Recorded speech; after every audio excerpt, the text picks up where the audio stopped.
नमस्कार। मैं राकेश परमार।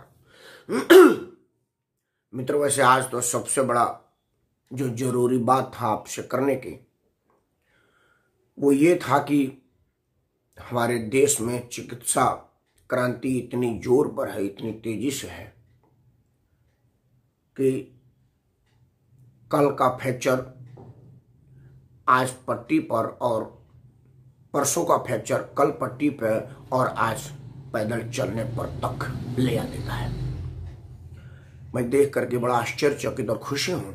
ममता बनर्जी स्वस्थ रहे, निरोग रहे, किसी तरह की चोट उनको ना लगे, राजनीतिक चोट के अलावा। हालांकि मैं भी उनके राजनीतिक चोट से क्यों खुशी होऊंगा, मुझे कोई उनसे कोई निजी दुश्मनी या द्वेष तो है नहीं, क्योंकि वो उनका जो राजनीति है वो धार्मिक आधार पर भेदभाव वाली है। इसलिए मैं एक धर्म विशेष मतलब हिंदू होने के नाते उनके राजनीति को नापसंद करता हूँ। वो एक बड़ा जरूरी और अहम है, इस वजह से उन नापसंद का एक वजह है। लेकिन फिर भी वो निरोग रहे, स्वस्थ रहे, चोटिल ना हो, ये तो मनोकामना और कामना मैं कर ही सकता हूँ और वो करता हूँ। आज उस पर नहीं है कि ममता बनर्जी का वो चोट राजनीतिक ड्रामा था कि दिखावा था कि जानबूझ के किया हुआ माइलेज लेने का कुचक्र था। ये सब मेरा मुद्दा आज नहीं है। मेरा मुद्दा बड़ा व्यापक और बड़ा जरूरी है। भारत के वर्तमान प्रधानमंत्री आदरणीय नरेंद्र मोदी जी का एक सुझाव था, प्रस्ताव था, इच्छा थी, मांग थी कि एक देश और एक चुनाव हो। उन्होंने अपने संबोधन में कहा था कि जब हम चुनाव देश में रहते हैं तो 12 महीना चुनावी मोड में रहते हैं, उससे विकास का काम रुका रहता है, क्योंकि आदर्श आचार संहिता लगने की वजह से आप कोई विकास का योजना नहीं लागू कर सकते, कोई घोषणा नहीं कर सकते, कोई काम नहीं कर सकते। जैसे अभी पश्चिम बंगाल के अलावा और कुछ राज्यों, तमिलनाडु वगैरह में चुनाव है, हालांकि टीवी में समाचार में तो सिर्फ पश्चिम बंगाल ही है और कहीं नहीं है। तो मुझे लगा था कि माननीय प्रधानमंत्री जी ने एक बड़ा अच्छा पहल किया है, लेकिन माननीय प्रधानमंत्री जी अपने ही पहल को धत्ता बता रहे हैं, अपने ही बात को नकार रहे हैं। ये मुझे अशोभनीय लगा, इसलिए मैं आज आपके सामने करता हूं। बड़े भाई श्री शिवजी सिंह जी को मैं सादर प्रणाम करता हूं। आज आपका जन्मदिन है। एक बार पुनः है आपको जन्मदिन की बहुत बहुत हार्दिक शुभकामनाएं। ईश्वर आपको भी बिल्कुल निरोग रखें, एकदम आप स्वस्थ रहें। आप हमारे बड़े भाई हैं और हम सब लोगों को बहुत प्रेम करते हैं आप, इसलिए हम चाहते हैं कि आप बिल्कुल निरोग रहें, बिल्कुल स्वस्थ रहें। परमात्मा आपको एकदम स्वस्थ रखे। बड़े भाई शिवाजी सिंह को एक बार पुनः नमस्कार। मित्रों, शिवाजी सिंह पूर्वांचल समाज के एक बड़ा नाम है और आप लोग इनको देखते होंगे विश्व भोजपुरी के माध्यम से। द्वारका के दादा देव ग्राउंड में ग्राउंड फाड़ कार्यक्रम इनका होता है। मतलब इनका कार्यक्रम होता है कि शुरू में टेंट लगता है और बाद में उसको हटाना पड़ता है, क्योंकि वो टेंट में कवर नहीं हो पाता, तो ये हर बार टेंट लगवाते हैं, अंत में उसको फड़वाते हैं। भीड़ इतनी अनियंत्रित हो जाती है। शिवाजी भाई के इस शानदार कार्यक्रम के लिए एक बार पुनः सादर प्रणाम। मित्रों, माननीय प्रधानमंत्री जी के उस वक्तव्य पे जो उन्होंने कहा था, मैं सबसे पहले उसका समर्थन किया था, क्योंकि वाकई हम लोग 12 महीना चुनाव मोड में रहेंगे तो विकास का काम कब होगा। आदर्श आचार संहिता की वजह से हमें कई काम रोकने पड़ते हैं, तो देश की प्रगति रुक जाती है, गति रुक जाती है, ऐसा मेरा मानना था। दूसरा क्या है कि चुनाव में जो खर्चा होता है, जो चुनाव में पैसा लगता है, वो सब हमारा ही होता है। वो मोदी जी का पैसा नहीं होता, राहुल जी का पैसा नहीं होता, ममता जी का पैसा नहीं होता। उन लोगों का तो बल्कि कमाई हो जाता है चुनाव के नाम पर। हम लोग थोड़ा समाज में रहने वाले लोग हैं। समाज में जो आदमी चुनाव लड़ता है वो पहले साइकिल पर चला करता था, अब वो फॉर्च्यूनर पे चल रहा है। वो एक बार चुनाव लड़ गया, जीत रहा, बात की बात है। जीतने के बाद तो कारवा हो जाते हैं गाड़ियों की, बस वो चुनाव मैदान में है, गाड़ी खरीद लेता है। तो नेताओं को तो चुनाव से फायदा होता है, करदाताओं को बड़ा नुकसान होता है, क्योंकि हमारे पैसे का जो विकास में लगता है, सड़क बनता, अस्पताल बनता, स्कूल बनता, वो चुनाव में खर्चा होता है। क्योंकि चुनाव सरकार लड़वाती है, वो अलग बात है कि उसमें राजनीतिक दल अपने खर्चा करते हैं, वो अलग मुद्दा है। मेरा यह विषय इसलिए था कि भारतीय जनता पार्टी ने जो आज अपने उम्मीदवारों का लिस्ट जारी किया है, उसमें बहुत सारे लोकसभा के सदस्य हैं, कैबिनेट में मंत्री हैं, भारत के केंद्र सरकार में मंत्री हैं। वो नाम और लिस्ट गिनाने का मेरे को जरूरत नहीं, वो सब आप सूची जारी हुई है, आप सबको पता है। मैं उस लिस्ट पर एतराज करते हुए आपके सामने बात कर रहा हूं कि अगर, हाँ, डॉक्टर फैजुद्दीन साहब को नमस्कार। भारतीय जनता पार्टी उन उम्मीदवारों को क्या सोच के खड़ा की है? वो ऑलरेडी लोकसभा के चुने हुए प्रतिनिधि हैं, मेंबर पार्लियामेंट की हैसियत से, केंद्र में मंत्री की हैसियत से। उनका उद्देश्य ये होगा कि भाई जीतना उतना तो है नहीं, खड़ा कर दो, कोई कैंडिडेट नहीं मिल रहा है। या आपको लग रहा है कि जो लोग आपके लिए इतना दिन तक मेहनत किए हैं वो नकारे लोग हैं, वो किसी काम के नहीं है, ये एक आध लोग गलती से चुन के आ गए थे या वाकई में चुने हुआ लोग होते हैं, इनको आप खड़ा कर रहे हैं। ये बात तो बंगाल की जनता पूछेगी ना कि भाई ये जो लोग विधानसभा क्षेत्र आपने, जैसे मैं टालीगंज का नाम लेता हूँ, जहाँ से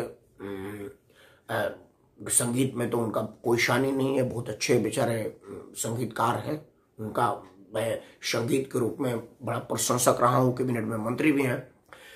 लेकिन आप जब वहां पर चुनाव लड़ रहे हैं तो क्या उस टालीगंज पूरा विधानसभा में भारतीय जनता पार्टी को एक भी आदमी ऐसा नहीं मिला जो विधानसभा में जाने का योग्यता रखता हो, जिस पर टालीगंज के लोग अपना भरोसा जताते हों? और अगर ऐसा नहीं है तो मैं समझ रहा हूं कि नरेंद्र मोदी को अपने पर विचार करना पड़ेगा। अगर मेरे बस की बात नहीं है अमेरिका में जाकर चुनाव लड़ना तो मैं नहीं लड़ूंगा, टीवी पर देख करके आनंद लूंगा। कोई जरूरी है कि मैं चुनाव मैदान में आऊं? कई लोगों को ये एतराज हो सकता है कि भाई कौन चुनाव लड़ेगा, क्या लड़ेगा, ये भारतीय जनता पार्टी का निजी मामला है, वो जिस पर भरोसा करे उसको अपने उम्मीदवार बनाए। नहीं, ये निजी मामला नहीं है, इसलिए कि जो चुनाव में पैसा खर्चा होता है वो मेरा पैसा होता है, आपका पैसा होता है, मोदी जी का पैसा नहीं होता। तो मैं ही उसका हिसाब लूंगा, मैं ही उस पर चिंतित होऊंगा। एक प्रश्न, मान लीजिए कि टालीगंज का उम्मीदवार चुनाव जीत गया, मान लेते हैं, तो वो फिर लोकसभा का उम्मीदवारी छोड़ेगा?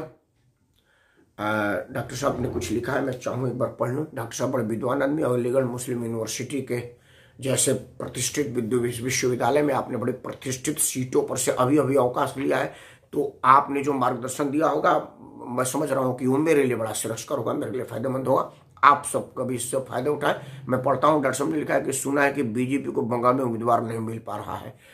डॉक्टर साहब ये बात तो मैं सुना नहीं हूं, मेरे को कहीं कहा नहीं, बट मैं आशंका व्यक्त करता हूं कि अगर उम्मीदवार मिला होता तो वो उन लोगों को क्यों खड़ा करते जो ऑलरेडी केंद्र में मंत्री हैं, लोकसभा में सदस्य हैं।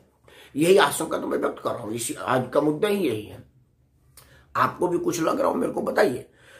मुझे कानून में नहीं जाना, क्योंकि संविधान में ये शक्ति है कि कोई भी आदमी कहीं से भी चुनाव लड़ सकता है, जो भारत के नागरिक होने हो, दिवालिया ना हो, मानसिक रूप से स्वस्थ हो और उस पर कोई बहुत हालांकि आपराधिक मुकदमा दर्ज करने वाला चुनाव लड़ सकता है, कन्विक्टेड ना हो, जो चुनाव आचार संहिता आदर्श चुनाव मापदंड निर्धारित है, तो वो उसमें वो सब लोग फिट बैठते हैं। लेकिन भारत के प्रधानमंत्री ने बात कहा था कि भाई एक चुनाव एक निशान होने चाहिए, क्योंकि देश में हर बार आदमी चुनावी मोड में होता है। अभी अभी आपने उत्तराखंड का मुख्यमंत्री बदला, वहां 57 MLA आपके थे, लेकिन उनमें से एक भी आपको मुख्यमंत्री के योग्य नहीं बना। मैंने सबके सब आपके नजर में नकारे थे या विश्वास पात्र नहीं थे। दो ही चीज तो हो सकता है, या तो 57 लोग आपके नजर में नकारे होंगे या आपके विश्वास पात्र नहीं होंगे। अगर नकारे हैं तो फिर आपने उनको टिकट क्यों दिया, नकारों की जो मुख्यमंत्री बनने की योग्यता नहीं रखते हैं। और अगर विश्वास पात्र की जरूरत थी तो क्या है आपका हिसाब से विश्वास पात्र राज का सेवा करेगा या राज्य का वफादार राज का सेवा करेगा? ये प्रश्न तो बनता है। तो कोई भी आदमी पूछेगा कि अभी अभी उत्तराखंड में आपने लोकसभा सदस्य को क्यों वहां पर भेजा है, अब वहां पर 2 सीट खाली होगी। एक लोकसभा का उनका सीट खाली होगा तीरथ सिंह रावत का, जो वो वहां पर मुख्यमंत्री बने तो उनको रिजाइन करना पड़ेगा 6 महीने के अंदर। 6 महीने के अंदर उनको विधानसभा में चुनाव जीत के आना पड़ेगा। अब जो 6 अभी सारी सीटें फुल है क्योंकि वहां पर चुनाव भी है नहीं, तो एक विधायक वहां से सीट खाली करेगा, फिर एक लोकसभा की सीट खाली होगा। एक विधायक को फिर एकोमोडेट करना पड़ेगा कि वो कहाँ जाएगा, क्या वो लोकसभा में उस सीट पर लड़ेगा जहां से MP मुख्यमंत्री बने हैं, या दोनों की अदला बदली हो गई है, क्या होगा? मतलब आपको 2 जगह चुनाव कराना पड़ेगा, एक विधानसभा में और एक लोकसभा में। आपके चुने हुए जनप्रतिनिधि के ऊपर हुए खर्चा बेकार होगा लोकसभा में और विधानसभा में। वही बात पश्चिम बंगाल में होगा, क्योंकि अगर मान ले कि पश्चिम बंगाल में हर आदमी मान के चलता है कि मैं जीतने के लिए चुनाव लड़ रहा हूं, अगर वो सारे के सारे लोग जीत गए, वो लाके टुकड़ बनर्जी जो लोग भी लोकसभा के सदस्य हैं, तो फिर वहां पर 2 सीट खाली हो गई, एक लोकसभा का सीट खाली हो गया और एक वो जो विधानसभा में जाएंगे उसका। तो मतलब लोकसभा का वापस चुनाव होगा, उस चुनाव का खर्चा कौन देगा? ये एक मेरा आज का मुद्दा ये है, बात ये है। दूसरा क्या है कि आप फिर चुनावी मोड में होंगे, जब उनका चुनाव होगा तो फिर आदर्श आचार संहिता लगेगा। जब फिर आदर्श आचार संहिता लगेगा तो फिर आपका वही बात कि हम हमेशा चुनाव के मोड में है। आप फिर कहेंगे कि ये क्या करें, हम एक बहुत बड़ा विकास का काम करने वाले थे, लेकिन चुनाव आयोग ने हमको रोक दिया क्योंकि चुनाव हो गया है। तो अगर एक भी सीट का चुनाव है तो आदर्श आचार संहिता तो लगी गया ना देश में, क्योंकि उस वक्त आप कोई घोषणा नहीं कर सकते, वो विद इन इलेक्शन 1-1.5 महीना तक तो कम से कम, अगर एक सीट का भी होगा तो 1-1.5 महीना तक तो होगा ही होगा। दूसरा क्या है कि 6 महीना के अंदर चुनाव नहीं होगा, 6 महीने के बाहर होगा, मतलब 6 महीना तक वो क्षेत्र जनप्रतिनिधि विहीन रहेगा। लोकसभा वाला अगर विधानसभा में चला जाता है, जैसे अभी रावत जी चले गए हैं उत्तराखंड के मुख्यमंत्री बन करके, तो जो उनका संसदीय क्षेत्र होगा, जहां के वो संसद हो गया, वहां के डे टू डे लोगों का काम तो रुक गया, क्योंकि अभी तो वहां का संसद विधानसभा में मुख्यमंत्री बनकर के मुख्यमंत्री कहां से बने, कहां जीते, क्या करे, उसकी गोटी बैठाने में है। कुंभ जैसा बड़ा आयोजन में व्यस्त है हरिद्वार, दुनिया से लोग आएंगे, क्योंकि वो हमारे हिंदुओं के लिए बहुत पावन जगह है हरिद्वार। कई लोगों का मुक्ति धाम है वो, जहां पर लोग मुक्ति के लिए जाते हैं। मतलब हमारे यहाँ अस्थि विसर्जन के लिए हरिद्वार और पिंडदान करने के लिए गया, हिंदुओं का 2 मतलब बहुत महत्वपूर्ण स्थल है, उसमें से एक हरिद्वार में कुंभ ही लगा हुआ है। और दुनिया भर के हिंदू मान्यता वाले, मेरा भी इच्छा है कि मैं वहां कुंभ में स्नान करने जाऊं, कुंभ में जाऊं, तो मुख्यमंत्री होने के नाते उनका व्यस्तता वहां पर होगा, तो वो एक संसद का स्थान जहां से वो संसद है वो तो छूट गया। या आप ये कह रहे हैं कि जी संसद कुछ होते थोड़ी है, 6-7 महीने बिना संसद के रहेगा तो क्या फर्क पड़ेगा, ये डबल गलती। मतलब अगर ये मैं मान लूं, अपने लोगों को समझाऊं, हमारे जो दर्शक जो एकदम विद्वान लोग हैं, कि यार क्या बात है, 6 महीना साल में 1 साल तक एमपी नहीं रहा तो क्या हुआ, मतलब एमपी की कोई आवश्यकता है नहीं, तो फिर काहे सबको चुनाव कराते हैं। 504 लोगों को घर बैठाई ना, करोड़ों रुपया खर्चा होता है इन पर। अगर ये 5 महीने 6 महीना साल भर के लिए कोई आवश्यकता नहीं है तो फिर इनकी जरूरत ही नहीं, फिर क्यों चुनाव करवाते हैं। संसद में प्रश्न उठाने के लिए आदमी को नॉमिनेट कर देंगे, फलाने गांव से आइए, डॉक्टर फैजुद्दीन आ जाइए, वहां से धर्मेंद्र आ जाइए, वहां से राकेश परमार आ जाइए, क्वेश्चन उठाइए और जाइए, क्योंकि बाकी और कोई काम नहीं है। ये एक बड़ा ही मुद्दा है, क्योंकि इस विषय पर प्रश्न उठने चाहिए और हम ही लोग प्रश्न उठाएंगे, और हम प्रश्न उठाएंगे तो कौन उठाएगा। मेरा आज का मतलब यही है, मेरा मतलब ये है कि आप हमेशा चुनाव मोड में रहे, ऐसा आप ही कहते हैं। माननीय प्रधानमंत्री जी का कहना है कि हमेशा चुनावी मोड में नहीं रहना चाहिए, इसलिए पूरे देश में एक ही चुनाव हो। उनका मतलब कि लोकसभा विधानसभा का सारा एक बार चुनाव हो, 1-1.5 महीने में निपट जाए, ताकि आदर्श आचार संहिता को 1-1.5 महीना ही झेलना पड़े। देश का विकास काम अवरुद्ध होता है। आप एकदम बिल्कुल, मैं उस बात का आज भी समर्थन करता हूँ। माननीय प्रधानमंत्री जी की नियत सोच बिल्कुल बढ़िया है। फिर ये पश्चिम बंगाल में आपने 5-5, 6-6 मेंबर पार्लियामेंट को विधानसभा का टिकट किस उद्देश्य से दिया, इस प्रश्न का उत्तर बनता है। इस प्रश्न का जवाब दे बिल्कुल बनता है कि आपने उनको टिकट किस लिए दिया। क्या ये मानो कि आपको मालूम है कि वहां जितना उतना नहीं है, कोई दिक्कत नहीं है, खड़े तो होना है, कोरम पूरा हो जाए, कोई आपको कैंडिडेट ही नहीं मिला, कि आपको लोकसभा के मेंबरों पर भरोसा करना पड़ा, या आप उसको सीरियस ही नहीं ले रहे हैं। दूसरी बात है, ये मैं मान लूं कि सारे के सारे जीत गए, क्योंकि कई बार होता है कि माननीय प्रधानमंत्री जी को लगता है कि फलाना आदमी पश्चिम बंगाल के मुख्यमंत्री के रूप में बड़ा बढ़िया काम करेगा। अब तक चूंकि पश्चिम बंगाल में मुख्यमंत्री मेरा नहीं था, इसलिए हमने उसकी केंद्र में सेवा लिया। जैसे आसाम के मुख्यमंत्री के लिए हुआ, सर्बानंद सोनोवाल आसाम में के आदमी थे, आपके केंद्र में मंत्री थे, आपके बड़ा सहयोगी थे, उनके काम को आपने नजदीक से देखा था और आपको भरोसा था कि ये मेरे साथ काम किया है, मेरा सहयोगी रहा है, ये आसाम की जनता को खुश रखेगा, हम उसको आसाम भेज देते हैं। बड़ा अच्छा है, सर्बानंद सोनोवाल ने बहुत बढ़िया काम किया है और ठीक कर रहा है। ईश्वर करे कि वो दोबारा रिपीट हो, क्योंकि वो आसाम बढ़िया है। लेकिन पश्चिम बंगाल में तो आपने कईयों को दिल्ली से भेजा है भाई, तो क्या उनमें आपस में लड़ाई नहीं होगी? क्योंकि एक तो आप तृणमूल कांग्रेस के कई लोगों को बुला लिए हैं, वो सबके सब मुख्यमंत्री बनेंगे, क्योंकि अगर वो सिर्फ मंत्री बनने के लिए आए होंगे तो फिर वो शुभेंदु बनर्जी का क्या फायदा। शुभेंदु अधिकारी तो वहां मंत्री थे ही, और यहां भी अगर मंत्री ही बनेंगे तो क्या फायदा, वो फिर वहीं क्यों नहीं। अगर ये प्रश्न है कि वहां पर भतीजे का राज चलता था, तो भारतीय जनता पार्टी में कौन आपका राज चल रहा था? भारतीय जनता पार्टी में तो सिर्फ अमित शाह और नरेंद्र मोदी का राज चलता है। आपकी स्थिति तो तृणमूल कांग्रेस वाली बराबर है, तो फिर आप जोड़ेंगे नहीं भाई मेरा वहां फायदा था, वहां फायदा, बात बराबर ही था, तो काहे पुरानी पार्टी जोड़ करके कुछ लोगों का बदुआ लिया? ये सब प्रश्न तो उठेगा। तो मेरा ये प्रश्न है कि माननीय प्रधानमंत्री के इस निर्णय का मैं घोर विरोध करता हूं कि आपने लोकसभा के जीते हुए उम्मीदवारों को विधानसभा का टिकट थमाया है। अगर आप मेरी बात जानते हैं, मेरी बात पहचानते हैं, अगर आपको लग रहा है कि मेरे बात में दम है, तो कृपया ये बात प्रधानमंत्री को पहुंचाने के लिए इस वीडियो को लाइक शेयर करें। मीना बयाजी तो गुजरात की ही हैं, प्रधानमंत्री को सीधे टैग करके अपनी बात रख सकती हैं। मैं चाहूँगा, मीना बयाजी बहुत समझदार सुलझी हुई महिला है, मनोविज्ञान की बड़ी बढ़िया चिकित्सक है आप, और मानसिक रोगियों का बहुत बढ़िया इलाज करती हैं। वह गुजरात में, अहमदाबाद में रहती हैं। आप जैसे लोग, आप मानसिक स्थिति पे सोच कर बताइए कि क्या नरेंद्र मोदी की मनोविज्ञान होगा कि उन्होंने क्या सोच करके लोकसभा के जीते हुए उम्मीदवारों को विधानसभा का टिकट दिया है। ये बात मेरे समझ में नहीं आता। मीना जी, आप तो मेंटल स्ट्रेंथ मजबूत करने की सलाह देती हैं, आप डॉक्टर भी हैं इस बात की, तो आपको समझ में आ रही होगी तो कृपया मार्गदर्शन करिएगा, नीचे लिखे ताकि मैं पढ़ लूँ। वीडियो पा के बोलना है तो बताइए, मैं आपको आमंत्रित करता हूँ। एनीवे, मेरा प्रश्न चुनाव में आज यही था कि भाई आखिर क्या कारण था। हम सब लोग मांग करें कि जो अगला लिस्ट जारी हो उसमें से लोकसभा के सदस्यों की लिस्ट जारी ना हो, नहीं तो 2 बार चुनाव, 2 बार परेशानी, और करदाताओं की पैसा 2 बार खर्चा होने की जहमत उठानी पड़ेगी, जो देश विकास के लिए नुकसान है, मेरे अपने विकास के लिए नुकसान है, क्योंकि मेरा टैक्स का पैसा चुनाव में खर्चा होगा जो विकास में खर्चा हो सकता था। मित्रों, पश्चिम बंगाल की बात चली है तो एक बात और अहम है जो इसमें कहना पड़ेगा। पश्चिम बंगाल में हमने देखा है कि कई लोग पार्टी बदल कर रहे हैं। वो तो चुनाव के टाइम में होता ही होता है, जिसकी मनोकामना जहां पूरा नहीं होगा भी पार्टी बदलेगा, क्योंकि अभी का जो पार्टी बदलना होता है वो कोई पार्टी के विचारधारा को मानना, पार्टी की गतिविधियों में सक्रिय होना जैसा नहीं होता।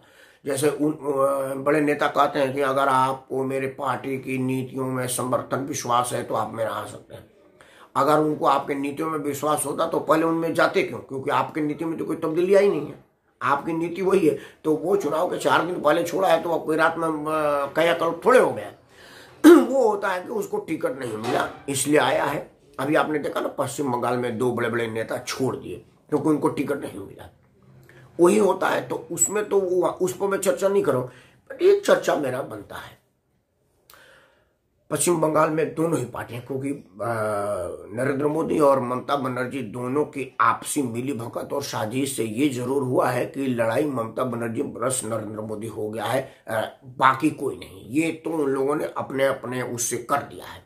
एक तो समाचार चैनल पर भी कोई नहीं आ रहा है, तो समाचार चैनल तो खैर जो स्क्रिप्ट दिया जाएगा वही करेगा, और समाचार वालों को ये स्क्रिप्ट दी गई है कि आप अपने माध्यम से आप पूरे पश्चिम बंगाल में ये प्रचारित कर दे कि लड़ाई में 2 ही लोग हैं, नरेंद्र मोदी और ममता बनर्जी। तृणमूल और भाजपा नहीं है, पहले क्लियर हो जाए। भाजपा और तृणमूल नहीं है, ममता बनर्जी नरेंद्र मोदी है। इन दोनों लोगों के ही इर्द गिर्द लड़ाई चले, उसमें दोनों को फायदा है। नरेंद्र मोदी को फायदा ये है कि बाकी जो लोग ये जो शारदा उर्दा घोटाले में से जो वहां पर इल्जाम लगाते थे, जिन पर केस था, सीबीआई जांच कर रही थी, वो सबके सब भाजपा में आए हैं। तो अगर हम शारदा उर्दा का केस उठाएंगे तो वो होगा ना कि भाई शारदा के मुख्य विक्टिम तो आपके पास है, तो शारदा वाला केस कमजोर पड़ गया। तो अब उस शारदा उर्दा का केस नहीं हो रहा है, शारदा नारदा ये सब केसें बंद हो रही है। ममता बनर्जी को भी लग रहा है कि अगर मैं ये इस बार करूंगी तो वो लोग मेरे ही पालित पोषित तो हैं, तो वो बात मेरे पे आएगा। इस वाला से नहीं कर सकते। भाई भतीजे बात उठाएंगे तो ममता बनर्जी भी सीधे अपने भतीजे का विकास की है, तो वो उस पर आएगी। इसलिए उन लोगों ने गैर जरूरी मुद्दे आपस में उलझा दिया है ताकि मामला ये असली वाला पे ना आए। ममता बनर्जी अपनी टांग तोड़ने के ड्रामा करके बैठी हुई है और भारतीय जनता पार्टी उसको ड्रामा बताने में लगी हुई है। आज की तारीख में तीसरा मुद्दा ही समाचार चैनल पर नहीं है, हर जगह दिखाया जा रहा है कि कल प्लास्टर था, आज टेप बन गया, और आज देखा कि वो पैदल चल रही थी। आज का वीडियो फुटेज आया हुआ है कि वो व्हीलचेयर से उतर के गाड़ी में बैठ रही है, जबकि 2 दिन पहले पुलिस वाला उनको उठा करके गोद में लेके आया था। इतनी जल्दी मेरा भी ये उंगली टूटी थी, आप लोगों ने देखा होगा। 1.5 महीने तक मेरा डॉक्टर बोला था कि प्लास्टर खोलना मत, और ये छोटी सी उंगली की सदाड़, ये चीजें छोटी सी आपको देख रहा हूँ, ये निशान आपको दिख रहा होगा, ये निशान मेरा उंगली का चोट का है, क्योंकि वो टूट गया था तो इस वजह से ये निशान पड़ गया। 1.5 महीना तक बैंडेज बनवाया रखा था, पट्टी वो प्लास्टर चढ़ा कर रखा था। लेकिन ममता बनर्जी की शायद उनके पास मुख्यमंत्री है, राजकीय कोष में पैसा है, मेरे पास उतना पैसा नहीं था, लेकिन मैं भी दिल्ली के सबसे टॉप अस्पताल अपोलो में इलाज करवाया था, और मैं नहीं समझता कि अपोलो वाले के ट्रीटमेंट से ज्यादा बढ़िया वहां का ट्रीटमेंट होगा। जो एक ही दिन में प्लास्टर काट दे, नीना ब्यास जी तो डॉक्टर है, वो ज्यादा बढ़िया से बताएंगे, लेकिन मेरा प्लास्टर 1.5 महीने तक रहा, उनका काट, वो मुद्दा नहीं है, क्योंकि वो आपस की मिली भगत है। मेरा मुद्दा यह है कि भारतीय जनता पार्टी हो या तृणमूल कांग्रेस हो, इस सब के सब कोई सिनेमा वाले को ला रहा है, कोई क्रिकेट वाले को प्रलोभन दे रहा है, मतलब सेलिब्रिटियों के सहारे चुनाव लड़ना चाहते हैं। अब सवाल आता है कि जो लोग पिछले 5 साल में ममता बनर्जी के विरुद्ध सड़कों पर संघर्ष किए हैं, पश्चिम बंगाल का तासीर है, राजनीतिक हत्या है, वो कोई ममता बनर्जी के टाइम से नहीं है, वो डे 1 से, जब से पश्चिम बंगाल राजनीतिक रूप से सक्रिय हुआ तभी से है। वहाँ मारकाट और खून खराबी की राजनीति होती है। तो मारकाट और खून खराबे की राजनीति अगर वहां पर होती है तो उसका तासीर है। जो आदमी ममता बनर्जी के गुंडे और वहां के पुलिसों के द्वारा प्रताड़ित होकर के भी भाजपा के पक्ष में खड़ा है, ममता बनर्जी के विपक्ष में खड़ा है, उसके सीट पर अगर किसी हीरो हीरोइन को ले आकर के टिकट दे दिया जाए तो वो तो ठगा हुआ महसूस करेगा, उसके हाथ से तो मामला निकलेगा। फिर उसको बड़ा अफसोस होगा कि यार मैं क्या किया, पूरी जीवन पुलिस से लाठी खाया, घर से बेघर रहा, कई बार रात में घर में उठ के भागा क्योंकि पुलिस पकड़ लेगी, दिन में रात में भागते हुए गुंडे पकड़ लेंगे, और कई लोग अपने जान को कुर्बान भी हो जाते हैं। उनके जगह वो हीरोइन को टिकट मिल गया है कईयों का, तो वहां के जो लोग उनके कार्यकर्ता होंगे उनकी मनस्थिति क्या करती होगी, ये एक ऐतराज का मुझे है। इसमें ममता बनर्जी और भारतीय जनता पार्टी दोनों बराबर है, क्योंकि उन लोगों ने भी, ममता बनर्जी ने भी बहुत सारे फिल्मी हीरोइनों को टिकट दिया है। हालांकि राजनीति, मेरे नजर में राजनीति में ममता बनर्जी टॉप हीरोइन है, क्योंकि राजनीतिक हीरोइन मायावती, ममता बनर्जी, जयललिता, ये जो महिलाएं हैं वो सब लोग अपने मेहनत के बल पर, उनकी राजनीति से ऐतराज हो सकता है। ममता बनर्जी की राजनीति को मैं बिल्कुल नहीं मानता, मतलब उनकी राजनीति को 2 कौड़ी का नहीं मानता, लेकिन वो राजनीतिक शख्सियत है, ये तो मुझे मानना पड़ेगा। ममता बनर्जी सेल्फ मेड है, उसके कोई माँ बाप खानदान में कोई मुख्यमंत्री नहीं था कि उसके पूंछ पकड़ करके वो आ गई। उसी तरह से मायावती है, मायावती के भी खानदान में कोई नहीं था, ना ही कोई एमजी रामचंद्रन जैसा उनका गॉडफादर था जो उसको लेकर के आ गया। ममता बनर्जी हो, मायावती हो, जयललिता हो, इंदिरा जी का तो मान लो पारिवारिक पृष्ठभूमि था, और भी जो भी महिलाएं हमारी राजनीति में आई हैं, जो शिखर तक पहुंची अपने अपने क्षेत्र में, वो सब आदरणीय है, क्योंकि वो रियल में हीरोइने हैं। फिल्मी हीरोइनों से ज्यादा ग्लैमरस उनमें है, फिल्मी हीरोइनों से ज्यादा काबिलियत उनमें है। उनको खुद के काबिलियत पर भरोसा नहीं है ममता बनर्जी का, बल्कि उस मामले में मायावती ने ठीक कहा। मायावती कहते कोई हीरो हीरोइन की जरूरत है, मैं खुद भी अपना हीरो हूँ और खुद ही अपने हीरोइन हूँ, और वो बहुत हीरो हीरोइन के चक्कर में नहीं रहती है। मुझे ध्यान नहीं है कि मायावती ने कोई फिल्मी हीरो को राजनीति के मंच पर बुला कर कार्यक्रम की हो या टिकट दी हो, ऐसा वो करती नहीं है। हालांकि उनके अपोजिट मुलायम सिंह जी हीरो हीरोइनों को समर्थन देते हैं, उन्होंने तो अमिताभ बच्चन की पत्नी को राज्यसभा में भेजा ही है, और अमिताभ बच्चन से पूरे जीवन कहवाई है कि उत्तर प्रदेश में है दम, क्योंकि अपराध यहाँ है कम। वो अलग बात है कि अमिताभ बच्चन इतने निक्षत्री निकले कि जैसे उन्होंने वहां अपराध कम कहा, मुलायम सिंह का सीटें कम हो गया। गुजरात में भी अनुरोध कर रहे थे कि कुछ दिन बिताइए, तो गुजरात में बड़ा मुश्किल से बहुमत के करीब करीब पहुंचा, जहां प्रचंड बहुमत में गुजरात में सीट जीता करती थी। तो अमिताभ बच्चन का निक्षत्री आदमी है, उसका नक्षत्र खराब है तो क्या करे, लेकिन ये राजनीति वाले लोग नहीं समझ पाते हैं। लेकिन मेरा अपना मानना है कि मायावती को ये चाहिए और ममता बनर्जी को चाहिए कि वहां अपने स्थानीय उम्मीदवारों को, जो उनके अपने कार्यकर्ता हैं, जो आपके लिए लाठी खाया है, आपके लिए संघर्ष किया है, उनको आपको टिकट देना चाहिए था। आपको ये टिकट नहीं देना चाहिए था कि नया सिनेमा से आए हुए लोग आप टिकट पा जाए। आज का मुद्दा मित्रों बस ये था कि नरेंद्र मोदी के लोकसभा के उम्मीदवारों का विधानसभा में टिकट देने का मैं घोर विरोध करता हूं। उसका वजह यह है कि 2 बार चुनाव का बोझ पड़ेगा, एक जो लोकसभा का सीट खाली होगा वो, और एक जो विधानसभा का सीट भरेगा वो। तीसरा, लोगों में यह संदेश जाएगा कि पश्चिम बंगाल में भाजपा को उम्मीदवार ही नहीं मिल रहा है, क्योंकि अभी डॉक्टर फयाजुद्दीन मोदी विरोधी हैं, भाजपा विरोधी हैं। उन्होंने लिखा दिया कि सुना है कि उम्मीदवार नहीं मिल रहा, मतलब इनके बात में दम लग रही है। मैं तो कह रहा हूँ कि आज के तारीख में भारतीय जनता पार्टी अगर विदेश में चुनाव लड़े तो वहां पर कैंडिडेट की कमी नहीं होगी, क्योंकि आज के तारीख में दुनिया में भारतीय जनता पार्टी की लोकप्रियता के मुकाबले कोई लोकप्रिय पार्टी नहीं है, और नरेंद्र मोदी के लोकप्रियता के मुकाबले कोई लोकप्रिय नेता नहीं है। ये बात बिल्कुल सही है, लेकिन फिर लोकसभा के उम्मीदवारों को राज्यसभा विधानसभा में क्यों टिकट दिया गया, ये प्रश्न तो बनता है। धर्मेंद्र जी करके भैया ममता बनर्जी मायावती दोनों एक सिक्के के 2 पहलू, नहीं, मैं सिक्के के पहलू पर धर्मेंद्र बात ही नहीं कर रहा, मैं सिक्के के पहलू की बात नहीं कर रहा, मैं पहले फिर से एक बार सुन लो। मैं ममता बनर्जी, मायावती, जयललिता, ये जो लोग हैं, इनके राजनीति को मैं दो कोड़े के नहीं मानता। इनके राजनीति का मैं बिल्कुल समर्थन नहीं करता। मैं इनके राजनीतिक जो इनके समाज में विद्वेष फैलाने की राजनीति है, चाहे वो ममता बनर्जी का धार्मिक आधार पर विद्वेष फैलाना हो और मायावती का जातीय आधार पर विद्वेष फैलाना हो, या जयललिता का राजकीय कोष लूट करके और फिर राज्य के जनता को फ्री में भोजन देने का लालच हो, वो तीनों ही देश के लिए नुकसानदायक है, मेरे लिए नुकसानदायक है और मैं उसका विरोध करता हूं। मैंने ये कहा कि लेकिन ये लोग जो ममता बनर्जी हो, मायावती हो, ये दो लोग अपने दम पर पश्चिम बंगाल और उत्तर प्रदेश के मुख्यमंत्री बने हैं। इनके घर के कोई पूर्व मतलब पिता, दादा, बाबा या खानदान में नाना, चाचा कोई राजनीति में सक्रिय नहीं था जिसकी पूंछ पकड़ के ये राजनीति में आई हुई हो, जैसे गांधी परिवार आया, नेहरू परिवार आया हुआ है। जैसे दक्षिण भारत में अब राजनीतिक लोग जो वारिस आगे बढ़ रहे हैं, जैसे बिहार में लालू प्रसाद का लड़का आगे बढ़ रहा है, उस तरह से ये दोनों नहीं है। मैं उनके इस संघर्ष का कायल हूं।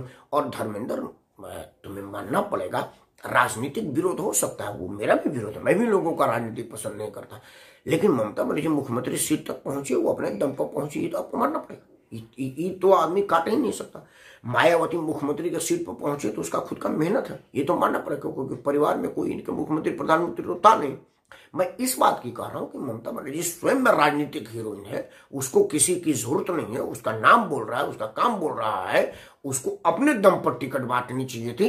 हीरोइनों के दर पर चुनाव लड़ने की जरूरत नहीं थी। मेरा ये प्रश्न था जो तुमने कहा, मेरा ये प्रश्न क्लियर हो जाए। खैर धर्मेंद्र, तुम भी बड़ा सक्रिय हो। लुटियन जोन में जो आदमी 7-8 साल तक रह करके साउथ एवेन्यू, नॉर्थ एवेन्यू का चाय पीता है, लगातार रहता है, खाता है, सोता है, उसको राजनीतिक समझ तो मेरे से ज्यादा है। मैं तुम्हारे आगे तो बिल्कुल राजनीतिक अनुभव नहीं रखता।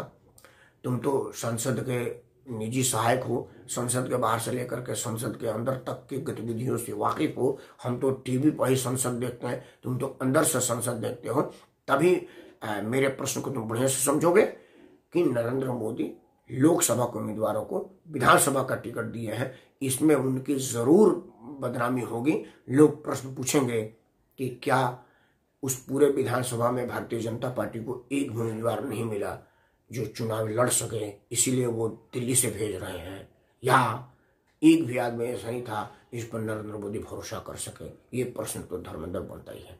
इन्हीं प्रश्नों का उत्तर आप दें, अगर आपके पास हो, नहीं तो आप अपना आशीर्वाद दें, इस वीडियो को लाइक और शेयर करें, और हो सके तो इस चैनल को सब्सक्राइब करें। इन्हीं शब्दों के साथ मैं राकेश परमार पुनः एक मुद्दे पर आपसे बात करूंगा।